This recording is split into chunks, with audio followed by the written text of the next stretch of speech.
Hello everyone, welcome back to the 10th and final part of our track loan tutorial series. In today's session, we'll be implementing the search functionality in searching for users to follow, right? So, if you haven't watched the 9-part series of this tutorial, I encourage you to do so, link in the description below. So, with that said, let's jump right in. So in here, I'll start by creating a variable of search query and initially assign it an empty string, right?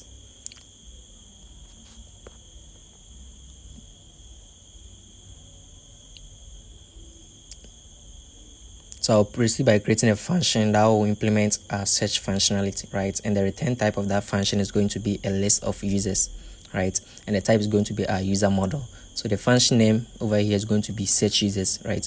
So in here, it takes in a list of users and also a query. So it takes in two parameters, a list of users and also a query, which is of type string. So in our search users function,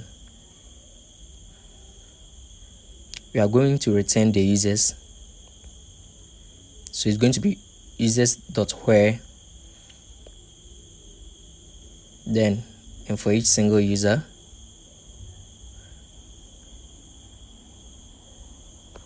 so for each single user, we can just return our user.username dot lowercase and check if it contains a query that's being passing, and we convert that to a lowercase as well.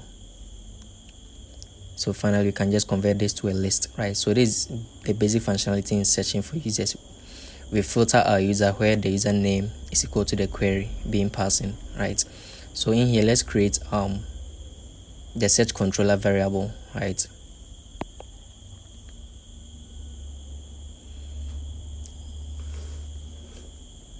So the variable name is going to be search controller.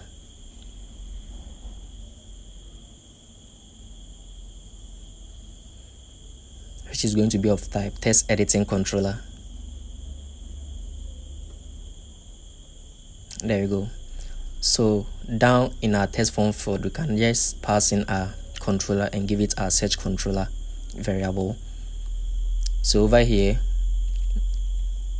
we are getting our users, right?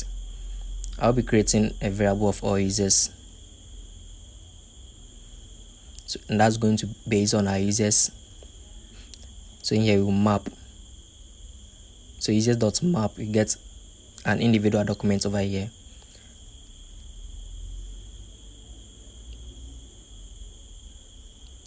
So I'll create a user variable that we are going to assign the user variable document.data, and the data comes as a map of string and dynamic. So we can later on return the user, right? Which comes in the form of this user model.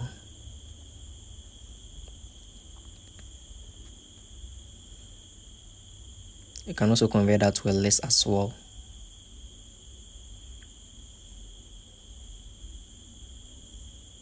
So below that, I'll be creating a variable of filtered users, and that's going to call our function search controller, which takes in a list of users and also our query. So in here, we pass in our variable all users and pass in our search query, which initially is set to an empty string, right? So item count is going to be our filtered users.length, and also our individual user is going to be from our filtered users. Then we access the index, right? So we can just get rid of this user model and pass in the user information accordingly. So here, let's save in the changes. So we'll be having an init state over here, right? We are going to attach a listener to the search controller, right? So search controller dot add listener.